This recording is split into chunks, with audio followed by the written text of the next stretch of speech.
그런데 뱀은 여호와 하나님이 지으신 들짐승 중에 가장 강교하니라.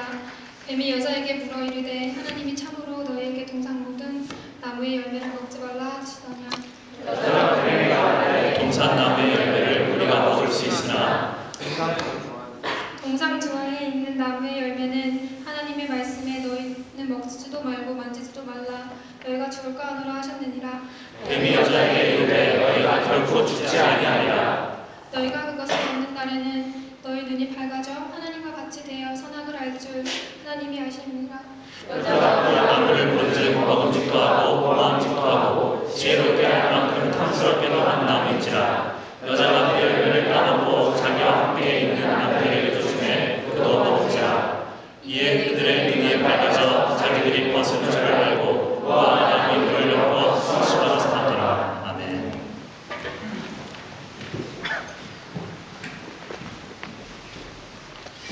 자, 오늘은 창세기 강의 그들의 눈이 밝아라는 제목을 가지고 말씀을 나누도록 하겠습니다.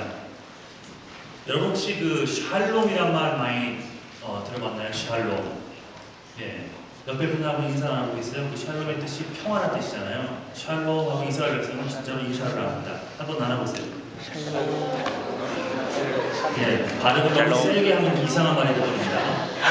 네, 좀 부드럽게 샬롬 하면 인사를 하는 그런 말이에요. 평안이나 평화라고 우리가 많이 알고 있습니다. 그래서 인사할 때도 이렇게 얘기를 하고 평안하시죠? 뭐 이런 뜻이겠죠. 그런데 어휘론적으로 보면 이 평안은 이 샬롬은 평안이라기보다는 부족함이 없는 상태라고 정의가 되어 있습니다. 부족함이 없는 상태, 완전함이에요. 그래서 풍선을 불잖아요. 그럼 그 안에 풍선의 일부는 쭈글쭈글해져 있고 일부는 팽창해 있고 그렇지 않죠? 풍선이 조그맣든 중간 크기든 크든 간에 거기에 공기가 들어가 팽팽하게 이렇게 부풀어 올라 있습니다. 그 상태, 부족함이 없는 상태를 샬롬이라고 합니다. 하나님이 주신 평안이 이런 거라는 거예요. 여러분, 샬롬의 반대말을 따지자면 불안함이나 전쟁 같은 그런 단어들이 아니라 결핍 또는 부족함을 의미하는 겁니다. 부족함. 창세기 2장까지 인간은 모든 것을 다 누리며 살았습니다. 하나님이 준비해 주신 이 보기 좋은 것들을 다 누리며 살았어요. 게다가 남자는 이 좋은 것들을 함께 누릴 뼈 중에 뼈, 살 중에 살, 바로 여인을 얻었습니다. 아내를 얻었어요. 이제 부족한 것이 정말 없습니다. 모든 것이 충만입니다.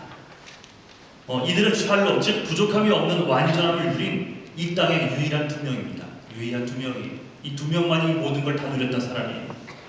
그랬던 인간이 마침내 오늘 뱀의 유혹에 빠져 타락하게 됩니다.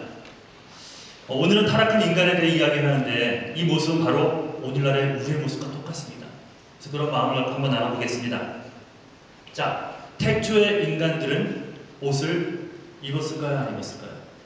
옷을 입지 않았습니다. 이것을 부러워할 우리 형제들이 있으려나요? 네, 몇몇 이렇게 얼굴이 보이는 것 같은데 그들은 벌거벗은 건 사실이었지만 그러나 이게 수치나 우리가 생각하는 뭐 이상한 마음은 절대 아니었습니다. 벌거벗은 모습이었어도 서로에게 죄악된 모습으로 비춰지거나 부끄럽지 않았다는 사실이에요.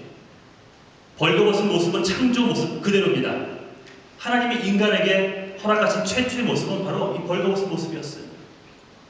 그렇지만 이들에게는 그게 무슨 문제가 되지 않았습니다. 그 모습이야말로 하나님이 말씀하신 대로 보기에 좋은, 매우 좋은 모습이었던 것을 우리가 알 수 있어요. 자, 창세기 2장 25절 읽어보겠습니다. 시작. 벌거벗으나 부끄러워하지 아니하니라. 여기서 부끄럽다는 말은 히브리어로 이트보샤슈라는 말이에요. 네, 이트보샤슈. 이 동사의 원형이 그 보쉬라는 말인데 불명예 또는 망신, 치욕의 상태로 떨어지다 뭐 이런 말입니다. 근데 히브리 동사는 그 뒤에 어미가 붙는 형태들이 굉장히 많습니다. 그 변하는 형태들이 많은데 이 동사가 히트콜레이라고 그 형태로 바뀌게 되면 이런 뜻이 돼요. 서로에게 이게 붙어버립니다. 서로에게 망신스러운 모습으로 비춰줘야 하는 뜻이 됩니다.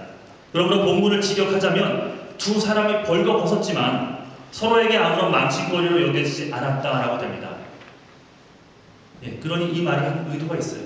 3장에 죄악을 지음으로 그게 망신거리로 비춰졌기 때문에 그렇지 않은 상태의 모습을 2장에 기록하고 있는 것입니다. 인간의 모습은 있는 그대로 하나님의 작품이었습니다. 아름다움이었어요. 아무것도 더 입혀지지 않은 그 모습 그대로야말로 하나님이 인간에게 허락하신 최고의 아름다움이 아닐까 생각을 해봅니다. 하지만 단 하나의 명령을 주셨는데 그 명령의 불순종, 그 불순종이 그 아름다운 모습을 잃어버리게 만들고요.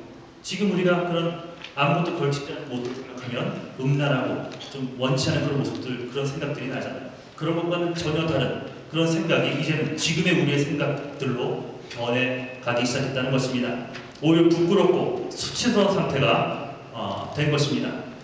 누리라고 주신 그 아름다움이 인간의 불순종으로 말미암아 그 순간 빛을 발하게 되는 거예요.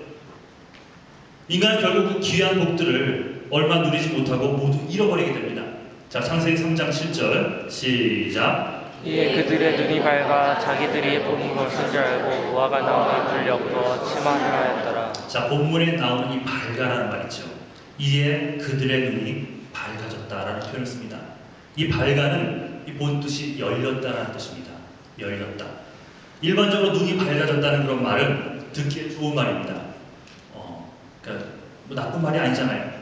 그들의 눈이 밝아졌으니, 그들의 눈이 열어졌으니 결과적으로 좋은 것 아닙니까? 라고 질문할 수도 있습니다. 하지만 중요한 것은 무엇에 대해 눈이 열리냐는 거예요. 무엇에 대해서. 여러분 서로 얘기하다가도 그런 얘기 하잖아요. 이렇게 밝히냐는 얘기 많이 하죠. 성적으로 밝히냐, 아니면 돈에 이렇게 밝히냐, 그런 말들 합니다. 그러니까 무엇에 눈이 열리냐는 말이에요. 무엇에 눈이 밝아졌냐는 그 질문을 우리가 이 본문을 통해 할 수 있어야 합니다. 창세기 2장 25절에서는 서로에게 아무런 망신거리로 비춰지지 않았던 그들의 벗은 모습이 이제는 서로에게 망신스러운 모습으로 비춰졌다고 말씀드렸습니다. 그래서 3장 7절에 기록된 것 같이 그들은 무화과나무로 가르쳐주지도 않았는데 부끄러운 부분을 가리게 된 거예요. 하나님이 허락하신 선물, 하나님이 주신 아름다움이 이제 불순종한 인간의 눈에 부끄러움의 대상이 되었다는 것을 어떻게 해석해야 될까요? 모든 게 다 그대로입니다. 하나님이 주신 모든 것이 다 그대로인데 이제는 서로의 모습이 수치거리로 비춰지기 시작했습니다. 이걸 어떻게 해석해야 될까요? 하나님이 손수 만드시고 빚으신 인간의 아름다움이 이제는 서로에게 부끄러움의 대상이 되었다는 사실을 어떻게 이해해야 될까요? 여기서 우리가 놓치면 안 되는 것이 있습니다. 본문에서 눈이 밝아졌다는 것은 좀 전에 말씀드렸지만 순종함으로 밝아진 눈이 아니라 불순종함으로 밝아진 눈입니다. 하나님 말씀을 더 지킴으로 선에 대해서 눈이 열린 것이 아니에요. 불순종함. 하나님 말씀을 지키지 않고 불순종함으로 열리게 된 밝아진 눈임을 명심하십시오. 다시 말씀드리지만 상황은 똑같습니다. 하나님도 그대로입니다. 에덴 동산도 그대로입니다. 서로의 벌거벗은 모습도 그대로였습니다. 달라진 것은 아무것도 없어요. 딱 한 가지. 그동안 동산 중앙을 쳐다보며 하나님 먹지 말라고 했던 그 열매를 먹지 않았던, 그래서 그동안 하나님 말씀에 순종하며 살았던 그들이 하나님의 말씀을 거절하는, 듣지 않는, 거역하게 되는 시간이 왔다는 거예요. 하나님에 대한 불순종, 이 불순종 하나가 이들의 삶을 송두리째 바꿔놓았습니다. 다음 시간에 살펴보겠지만 이제 하나님도 두려움의 대상이에요. 어떤 친구들하고 얘기를 해보잖아요. 하나님은 두렵대요. 무섭대요. 우리 어저께인가요? 성경 공부했었는데 만약에 예수님이 여러분의 신랑이라면 매일 같이 자고 일어나고 밥 먹고 따라다니고 하는 분이라면 기쁘겠습니까? 어떻겠어요? 물어봤어요. 어떨 것 같아요? 손에 어떨 것 같아요? 좌시 말고 예수님이 너의 신랑이에요. 그래서 가는 곳만 쫓아다니고 따라다니고 모든 걸 다 간섭하시고 함께 하신다면 기쁠 것 같니? 불편할 것 같니?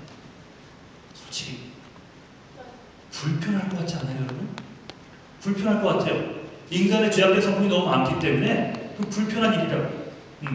정말 하나님이 그저 두려움의 대상, 나를 정죄하기 위해서 모신 분, 이렇게만 생각되는, 이것은 이 죄악으로부터 시작했다는 것입니다.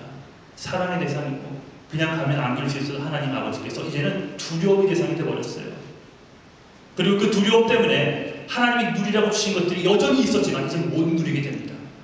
물질도 많고 타이틀도 있고 다 있는데요, 하나님이 없어요.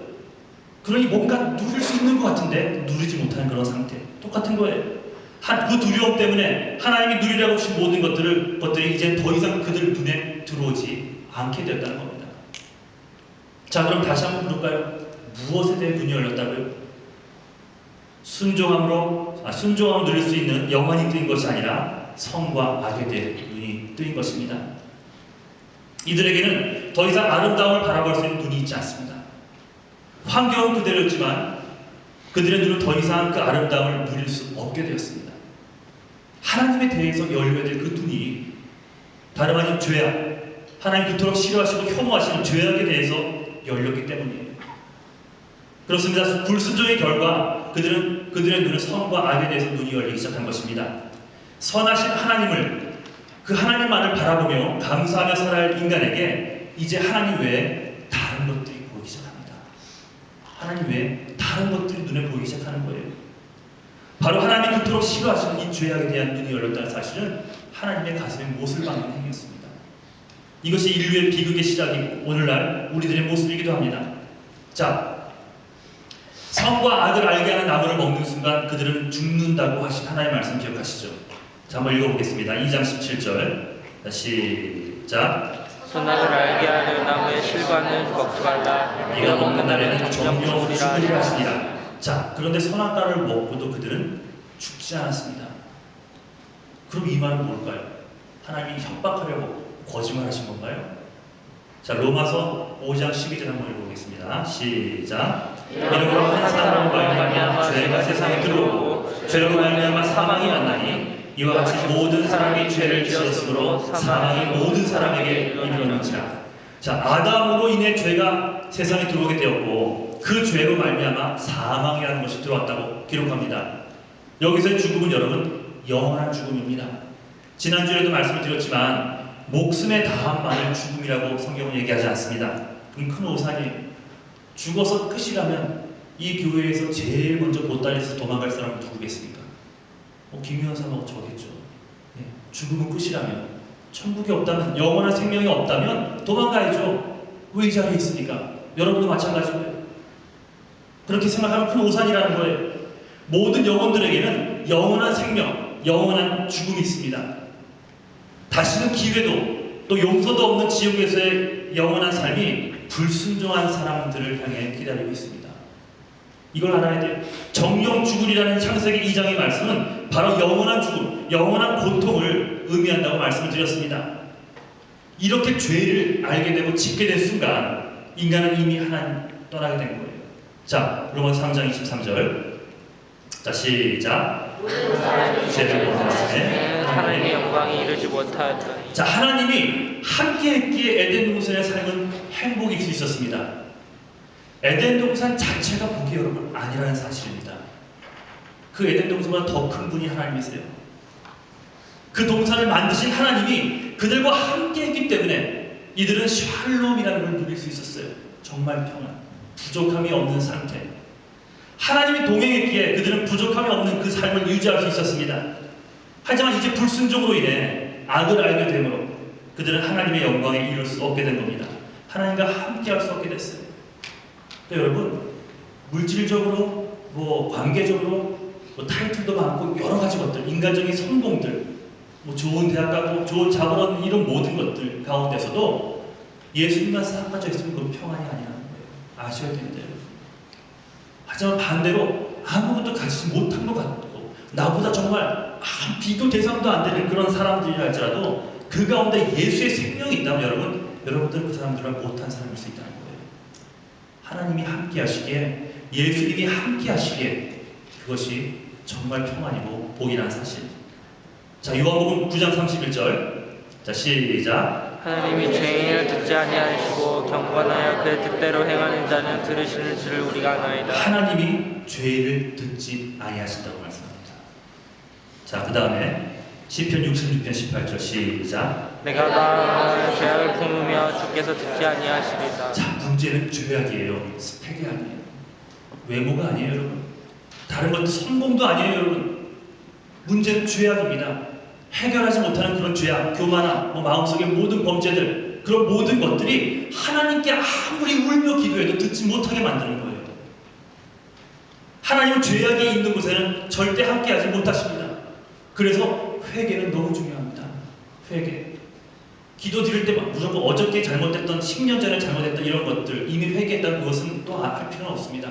오늘 하루 살면서 지었던 죄악들, 자꾸 하나님과 멀어지게 만드는 불편한 마음들을 회개하면 되는 거예요. 문제는 죄가 있는 것에 하나님과 함께하지 못한다는 사실.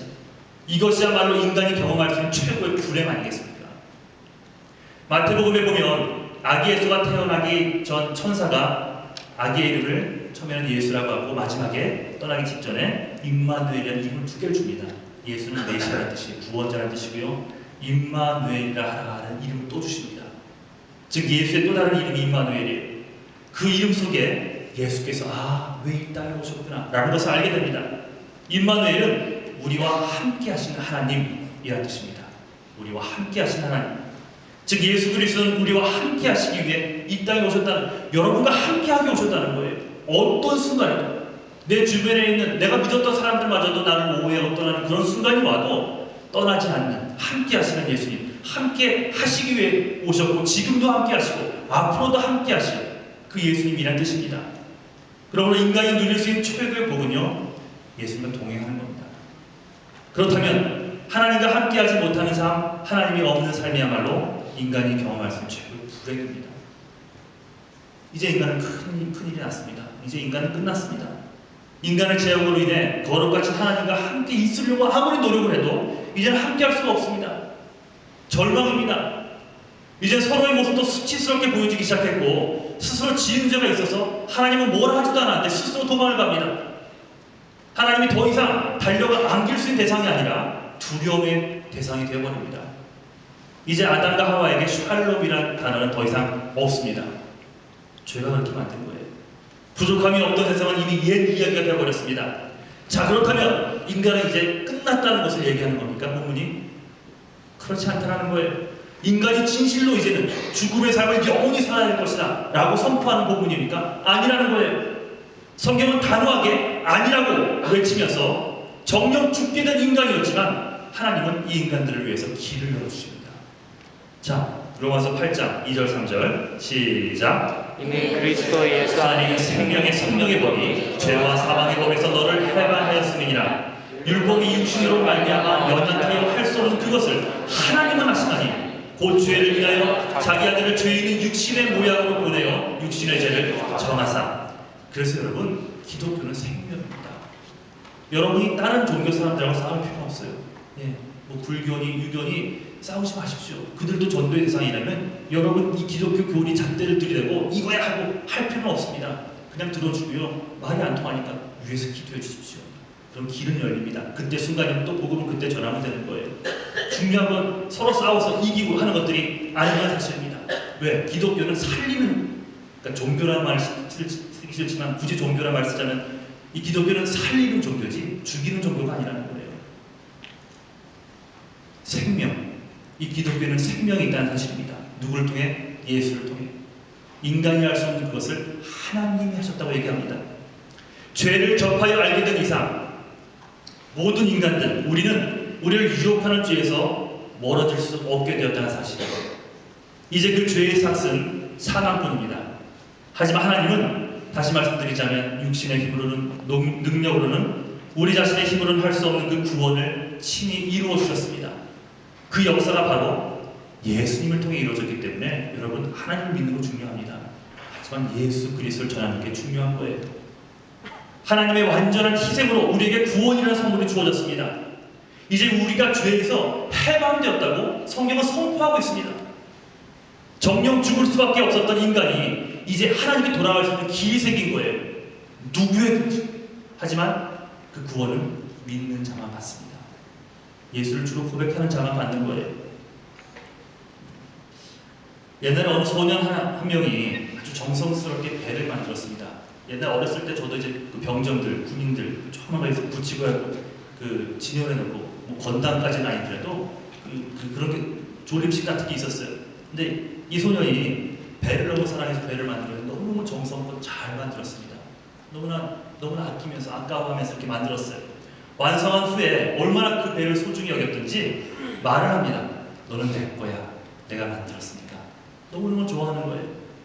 어느 날 소년이 배를 호숫가에 띄워놓고 그래서 즐거운 마음으로 바라보고 있었는데 갑자기 돌풍이 일어났어요. 그 순간 줄을 놓치고 만 겁니다. 눈앞에서 멀리 떠내려가는 그 배를 바라보면서 소녀는 눈물까지 흘립니다. 들어가 잡아올 수도 없고. 그로부터 몇 개월이 지났어요. 어느 날 소녀의 장난감 가게를 지나가는데 무엇인가 눈에 띄었습니다. 자기가 만든 거였어요. 자기 거였어요. 흠집 하나 보니까 다 자기가 만들어준 손길이 다 있습니다. 그래서 들어갔겠죠. 들어가서 사정을 설명하면 이건 내가 만든 것이고 어떻게 잃어버리고 얘기를 합니다. 쭉 설명을 해요. 이 배는 자기 거라는 얘기를 합니다. 내가 만들었으니까. 하지만 주인이 말합니다. 참 안 됐구나.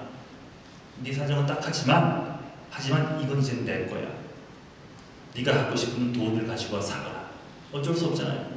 깨끗하게 닦아져 있고 진열되어 있는 것을 내 거로 주장할 수가 없었어요. 소녀는 가게를 나와 몇 날 며칠을 애써 돈을 모으기 시작합니다.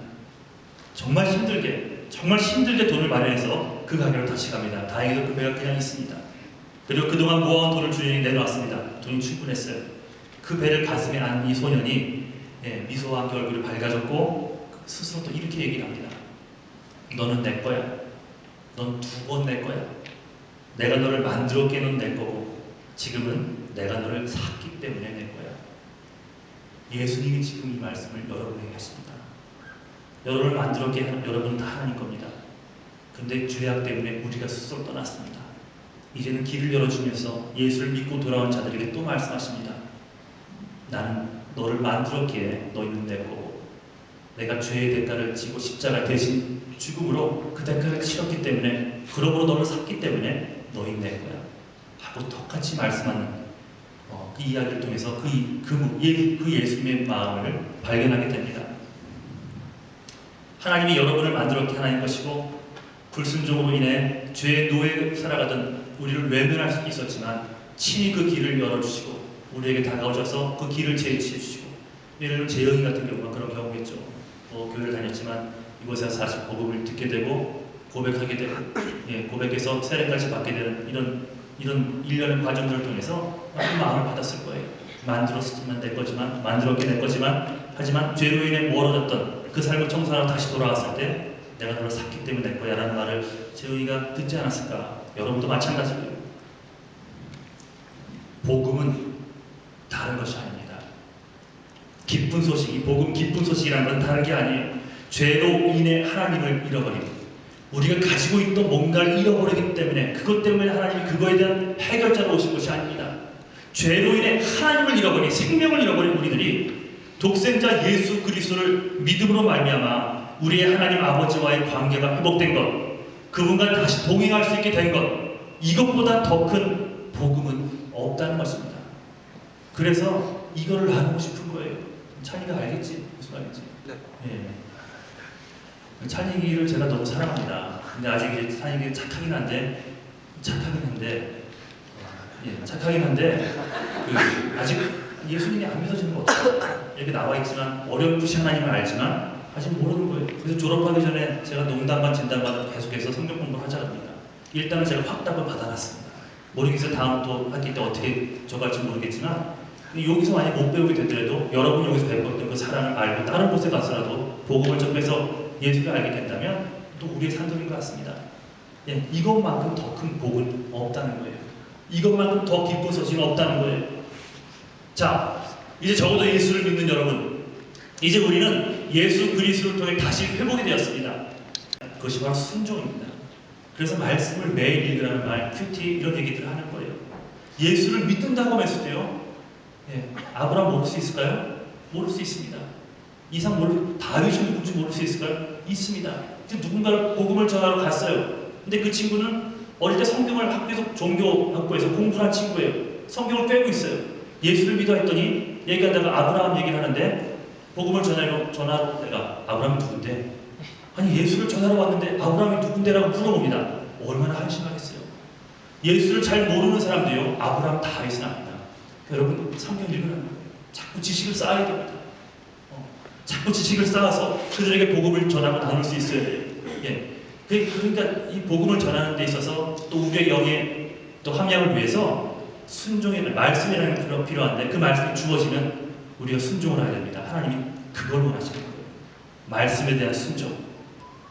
이제 우리의 눈은 또다시 죄에 대해서 밝아져서는 절대 안 됩니다. 하나님에 대해서만 우리의 눈이 열리고 말씀에 대해서만 우리의 눈이 밝아질 수 있도록 이제는 기도해야 됩니다. 한 번 죄를 지으면 그 죄에 대해서 밝아집니다. 한 번 죄를 지고 또 두 번 죄를 지잖아요. 이제 그 죄에 대해서 밝아져서 나중에는 이것이 죄인지도 모른 채 무뎌진 채로 그 죄악 가운데 빠지게 됩니다. 여러분, 영적 전쟁이 저절로 되지 않습니다. 힘써 애써 말씀의 자리, 기도의 자리로 나아가야 하는 것입니다. 이 말씀을 읽고 기도하는 것은요, 영적인 전쟁이에요. 오늘도 우리 이스트만 자매들을 쭉 채우고 왔는데 뭐 그게 나쁘다는 얘기를 하는 게 아니라 지금 뒤에서 드라마 얘기를 꿰면서 서로들 얘기하더라고요. 뭐 한 번에 10회를 몇 초 만에 받고 몇 초는 넘었다. 예, 받고 뭘 봤으면 누구는 최고고 막 그 사람 뭐 그런 얘기들 해요. 드라마 볼 수 있죠. 볼 수 있는데 그 가운데서 혹시 말씀의 기준이 없다면, 근데 우리 이스만 자매들은 다시 큐티를 시작했으니까 편하게 얘기하는 거예요. 그렇게 시간을 몇 시간씩 들어가면서 세상 것을 하면서 말씀을 하루에 한 장도 안 읽는다, 아니 한 절도 안 읽는다. 그렇다면 문제가 있는 것입니다. 영적인 전쟁, 저절로 되는 것들은요 다 세상 것들이에요. 그런데 영적인 것들은 저절로 되지 않습니다. 말씀 읽는 것도요, 저도 힘듭니다. 저는 하루에 4장쯤 읽고 있는데 너무너무 힘들 때도 참 많아요. 어저께 4장을 미처 못 읽었어요. 그래서 오늘 아침에 8장을 읽고 이 교회에 왔습니다. 이건 전쟁이라는 것. 말씀과 기도의 자리가 베이스가 되지 않는 한 우리의 어떤 일도 하나님과 무관한 것이 될 것이지만, 여러분 삶의 말씀과 기도의 자리가 베이스가 된다면 여러분에게는 절망은 없습니다. 늘 하나님의 말씀으로 그분을 향해서만 눈이 밝아진다면 우리는 무엇보다 하나님과 동행하는 복을 누리게 되는 거예요. 하나님이 동행하신다면 우리를 해야 할 수 있는 아무것도 없어지게 된다는 사실을 명심하기를 주님의 이름으로 간절히 축원합니다. 자, 말씀을 정리합니다. 이제 우리와 함께 하시는 성령님의 도움을 늘 구하십시오.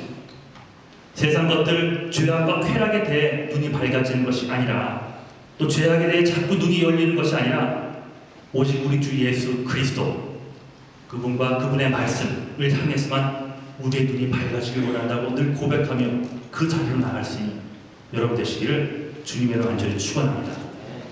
우리 자리에서 일어나셔서 우리 같이 찬송한 뒤에 함께 기도